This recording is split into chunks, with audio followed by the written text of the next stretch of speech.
This is Aldous Huxley, a man haunted by a vision of hell on earth. A searing social critic, Mr. Huxley, 27 years ago, wrote Brave New World, a novel that predicted that someday the entire world would live under a frightful dictatorship. Today, Mr. Huxley says that his fictional world of horror is probably just around the corner for all of us. We'll find out why in a moment. The Mike Wallace Interview, presented by the American Broadcasting Company in association with the Fund for the Republic, brings you a special television series discussing the problems of survival and freedom in America. Good evening. I'm Mike Wallace. Tonight's guest, Aldous Huxley, is a man of letters, as disturbing as he is distinguished. Born in England, now a resident of California, Mr. Huxley has written some of the most electric novels and social criticism of this century. He's just finished a series of essays called Enemies of Freedom, in which he outlines and defines some of the threats to our freedom in the United States. And Mr. Huxley, right off the bat, let me ask you this. As you see it, who and what are the enemies of freedom here in the United States? Well, I don't think you can say who in the United States. I don't think there are any sinister persons deliberately trying to rob people of their freedom. But I do think, first of all, that there are a number of impersonal forces which are pushing in the direction of less and less freedom. And I also think that there are a number of technological devices which anybody who wishes to use can use to accelerate this process of going away from freedom, of imposing control. Well, what are these forces and these devices, Mr. Huxley? I should say that there are two main impersonal forces. The first of them is not exceedingly important in the United States at the present time, though very important in other countries. This is the force which in general terms can be called overpopulation, the mounting pressure of population pressing upon existing resources. This, of course, is an extraordinary thing. Something is happening which has never happened in the world's history before. I mean, let's just take a simple fact that between the time of the birth of Christ and the landing of the Mayflower, the population of the Earth doubled. It rose from 250 million to probably 500 million. Today, the population of the Earth is rising at such a rate that it will double in half a century. Well, why should overpopulation work to diminish our freedoms? Well, in a number of ways. I mean, the experts in the field, like Harrison Brown, for example, pointed out that in the underdeveloped countries, actually the standard of living is at present falling. The people have less to eat and less goods per capita than they had 50 years ago. And as the position of these countries, the economic position, becomes more and more precarious, obviously the central government has to take over more and more responsibility for keeping the ship of state on an even keel. And then, of course, you're likely to get social unrest under such conditions, with again an intervention of the central government. So that I think one sees here a pattern which seems to be pushing very strongly towards a totalitarian regime. And unfortunately, as in all these underdeveloped countries, the only highly organized political party is the Communist Party, it looks rather as though they will be the heirs to this unfortunate process, that they will step into the position of power. Well, then, ironically enough, one of the greatest forces against communism in the world, the Catholic Church, according to your thesis, would seem to be pushing us directly into the hands of the communists because they are against birth control. Well, I think this strange paradox probably is true. There is it's an extraordinary situation, actually. I mean, one has to look at it, of course, from a biological point of view. The whole essence of biological life on Earth is a question of balance, and what we have done is to practice death control in a most intensive manner without balancing this with the birth control at the other end. Consequently, the birth rates remain as high as they were, and death rates have fallen substantially. All right, then. So much for the time being, anyway, for overpopulation. Another force that is diminishing our freedoms. Well, another force which I think is very strongly operative in this country is the force of what may be called over-organization. As technology becomes more and more complicated, it becomes necessary to have more and more elaborate organizations, more hierarchical organizations. And incidentally, the advance of technology has been accompanied by an advance in the science of organization. It's now possible to make organizations on a larger scale than was ever possible before. And so that you have more and more people living their lives out as subordinates in these hierarchical systems controlled by bureaucracies, either the bureaucracies of big business or the bureaucracies of big government. Mm-hmm. Mm-hmm. Now, the devices that you were talking about, are there specific devices or methods of communication which diminish our freedoms in addition to overpopulation and over-organization? Well, there are certainly devices which can be used in this way. I mean, let us take, after all, a piece of very recent and very painful history is the propaganda used by Hitler, which was incredibly effective. I mean, what were Hitler's methods? Hitler used terror on the one kind, brute force on the one hand, but he also used a very efficient form of propaganda, which he was using every modern device at that time. He didn't have TV, but he had the radio, which he used to the fullest extent, mm-hmm. and was able to impose his will on an immense mass of people. I mean, the Germans were a highly educated people. Well, we're aware of all this, but how do you equate Hitler's use of propaganda with the way that propaganda, if you will, is used, let us say, here in the United States? Are you suggesting that there is a parallel? Needless to say, it's not being used in this way now, but the point is, it seems to me, that there are methods at present available, methods superior in some respects to Hitler's method, which could be used in a bad situation. I mean, what I feel very strongly is that we mustn't be caught by surprise by our own advancing technology. This has happened again and again in history.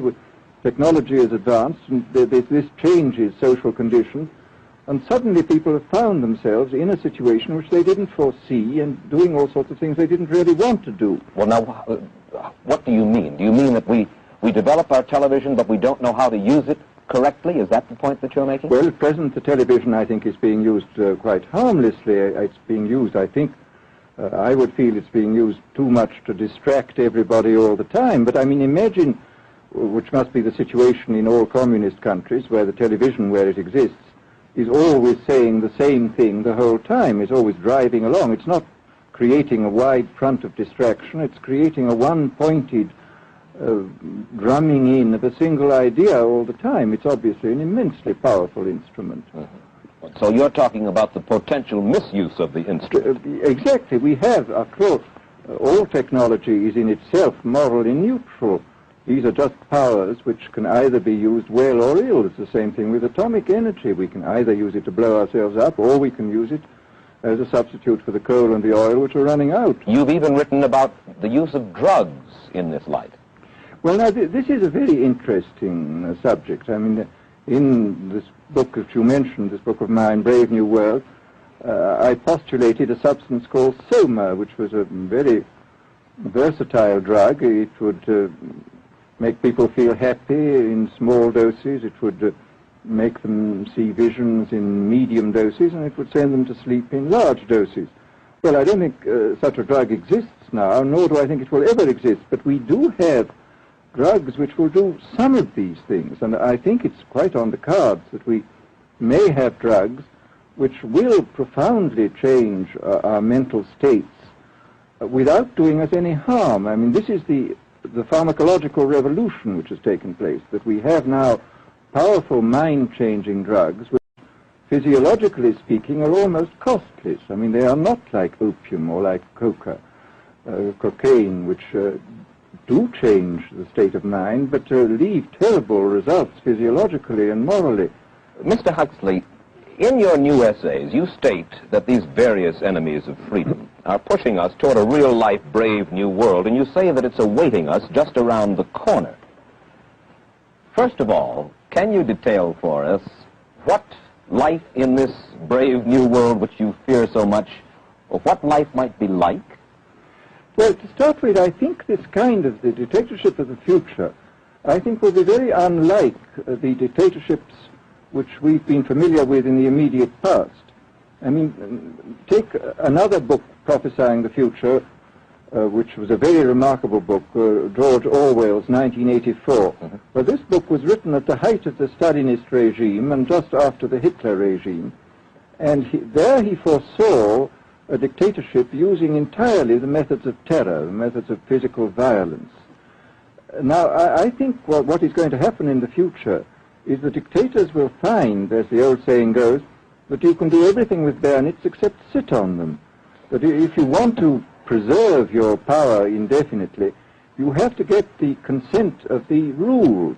And this they will do partly by drugs, as I foresaw in Brave New World, partly by these new techniques of propaganda. They will do it by bypassing the sort of rational side of man and appealing to his subconscious and his deeper emotions and his physiology even, and so making him actually love his slavery. I mean, I think this is the danger, that actually people may be in some ways happy under the new regime, but they will be happy in a situation where they oughtn't to be happy. But let me ask you this. You're talking about a world that could take place within the confines of a totalitarian state. Let's become more immediate, more urgent about it. We believe, anyway, that we live in democracy here in the United States. Do you believe that this brave new world that you talk about could, let's say in the next quarter century, the next century, could come here to our shores?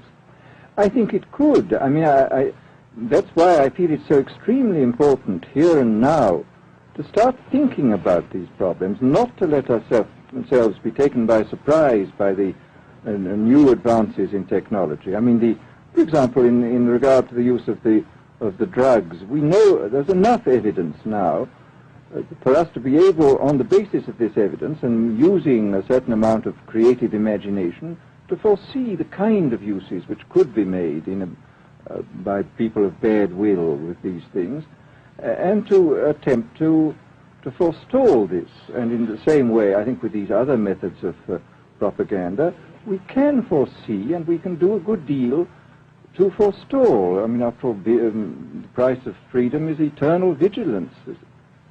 You write in Enemies of Freedom, you write specifically about the United States. You say this, writing about American political campaigns. You say, all that is needed is money and a candidate who can be coached to look sincere. Political principles and plans for specific action have come to lose most of their importance. The personality of the candidate, the way he is projected by the advertising experts, are the things that really matter.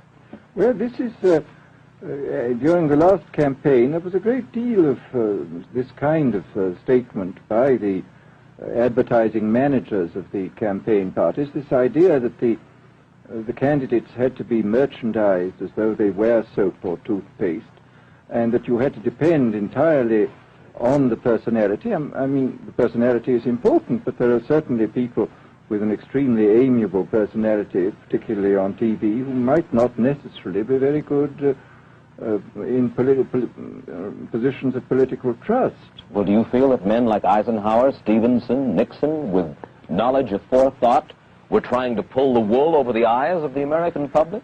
No, but they were being advised by powerful advertising agencies who were making campaigns of a quite different kind from what had been made before.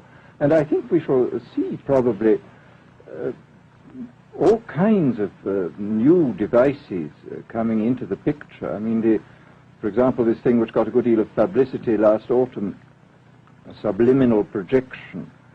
I mean, as it stands, this thing, I think, is of no menace to us at the moment. But I was talking the other day to one of the people who has done most experimental work in the psychological laboratory with this, was saying precisely this, that it is not at the moment a danger, but once you've established a principle that something works, you can be absolutely sure that the technology of it is going to improve steadily.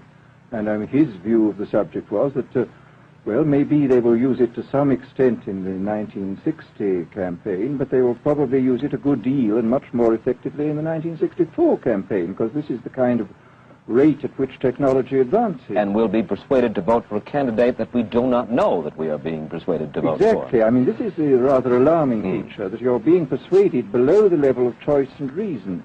In regard to advertising, which you mentioned just a little ago, in your writing, particularly in Enemies of Freedom, you attack Madison Avenue, which controls most of our television and radio advertising, newspaper advertising, and so forth. Why do you consistently attack the advertising agency? Well, no, I think that advertisement plays a very necessary role, but the danger, it seems to me, in a democracy is this. I mean, what does a democracy depend on? A democracy depends on the individual voter making an intelligent and rational choice for what he regards as his enlightened self-interest in any given circumstance. But what these people are doing, I mean, what both for their particular purposes, for selling goods, and the dictatorial propagandists are doing, is to try to bypass the rational side of man and to appeal directly to these unconscious forces below the surface, so that you are, in a way, making nonsense of the whole democratic procedure, which is based on conscious choice on rational grounds. Of course, well, maybe you have just answered this next question, because in your essay you write about television commercials, not just political commercials, but television commercials as such, and how, as you put it, today's children walk around singing beer commercials and toothpaste commercials, and then you link this phenomenon in some way with the dangers of a dictatorship. Now, could you spell out the connection, or how do you feel that you have done so sufficiently? Well, I mean, here, this whole question of children, I think, is a terribly important one, because children are quite clearly much more suggestible than the average grown-up. And again, suppose that for one reason or another all the propaganda was in the hands of one or very few agencies, you would have an extraordinarily powerful force playing on these children, who after all are going to grow up and be adults quite soon. I do think that this is not an immediate threat, but it remains a possible threat. And you said something to the effect in your essay that the children of Europe used to be called cannon fodder, and here in the United States they are television and radio fodder. Well, after all, you can read in the trade journals the most lyrical accounts of how necessary it is to get hold of the children, because then they will be loyal brand buyers later on. Mm-hmm. But, I mean, again, you just translate this into political terms. The dictator says they will be loyal ideology buyers when they're grown up. We hear so much about brainwashing as used by the communists. Do you see any brainwashing other than that which we've just been talking about that is used here in the United States? Other forms of brainwashing? Not in the form that has been used in China and in Russia, because this is essentially the application of propaganda methods, the most violent kind, to individuals. It's not a shotgun method like the advertising method. It's a way of getting hold of the person and playing both on his physiology and his psychology till he really breaks down, and then you can implant a new idea in his head. I mean, the descriptions of the methods are really blood-curdling when you read them, and not only the methods applied to political prisoners, but the methods applied, for example, to the training of the young communist administrators and missionaries. They receive an incredibly tough kind of training, which causes about 25% of them to break down or commit suicide, but produces 75% of completely one-pointed fanatics. The question, of course, that keeps coming back to my mind is this. Obviously, politics in themselves are not evil. Television is not in itself evil. Atomic energy is not evil. And yet you seem to fear that it will be used in an evil way. Why is it that the right people will not, in your estimation, use them? Why is it that the wrong people will use these various devices and for the wrong motives? Well, I think one of the reasons is that these are all instruments for obtaining power, and obviously the passion for power is one of the most moving passions that exist in man, and after all, all democracies are based on the proposition that power is very dangerous and that it's extremely important not to let any one man or any one small group have too much power for too long a time. After all, what are the British and American constitutions except devices for limiting power?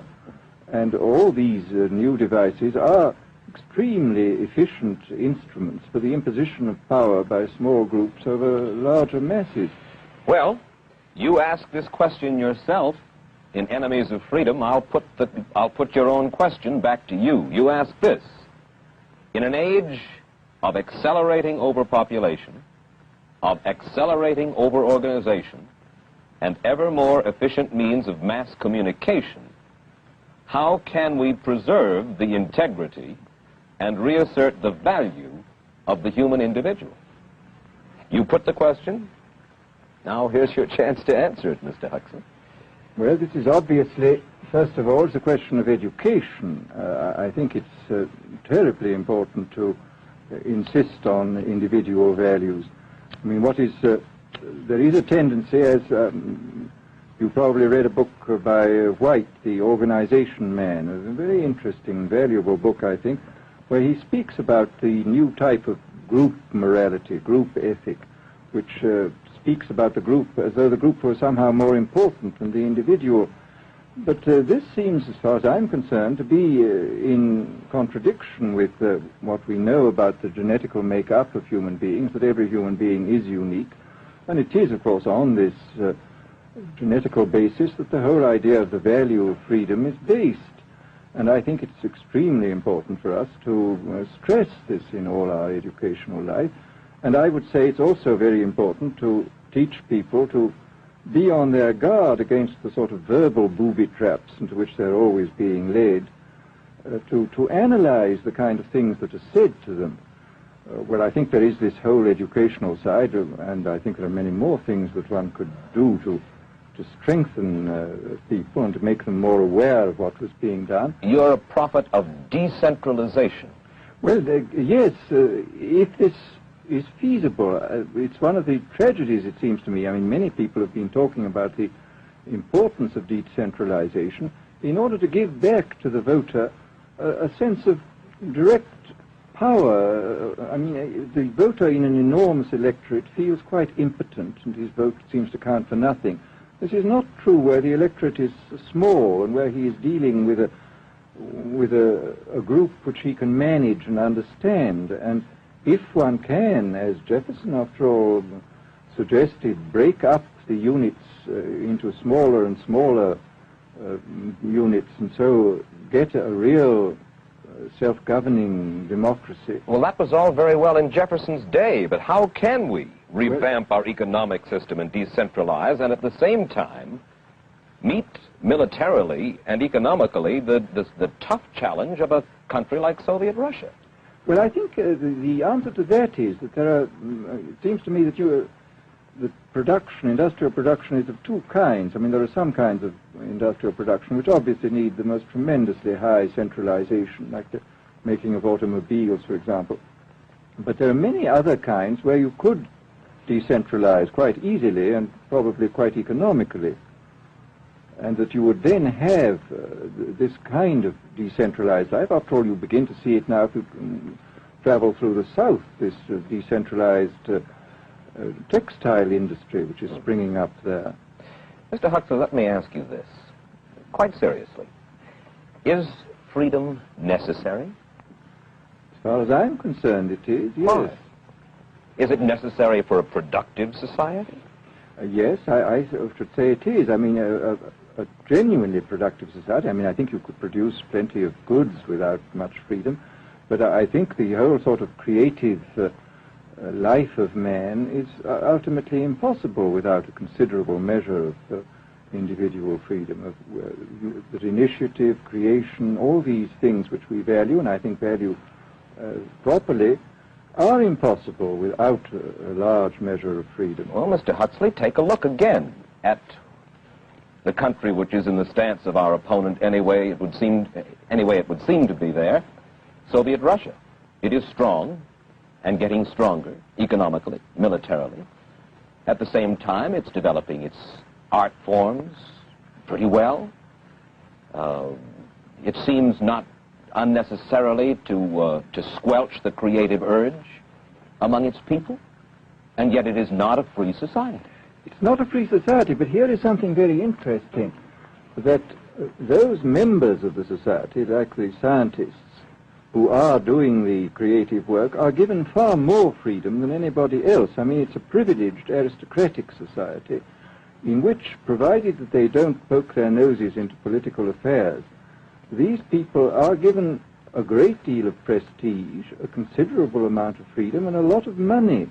I mean, this is a very interesting fact about the new Soviet regime, and I think what we're going to see is a people on the whole with very little freedom, but with an oligarchy on top, enjoying a considerable measure of freedom and a very high standard of living. And the people down below, the epsilons down below, enjoying very little. And you think that that kind of situation can long endure? I think it can certainly endure much longer than a situation in which everybody is kept down. Because, I mean, they can certainly get their technological and scientific results on such a basis. Well, the next time that I talk to you then, perhaps we should investigate further the possibility of the establishment of that kind of a society, where the drones work for the queen bees up above. Well, but yes, but I must say I still believe in democracy. If we can make the best of the creative activities of the people on top, plus those of the people on the bottom, so much the better. Mr. Huxley, I surely thank you for spending this half hour with us, and I wish you Godspeed, sir. Thank you. Aldous Huxley finds himself these days in a peculiar and disturbing position. A quarter of a century after prophesying an authoritarian state in which people were reduced to ciphers, he can point at Soviet Russia and say, "I told you so." The crucial question, as he sees it now, is whether the so-called free world is shortly going to give Mr. Huxley the further dubious satisfaction of saying the same thing about us. Stay tuned for a preview of next week's interview. Till then, Mike Wallace, good night.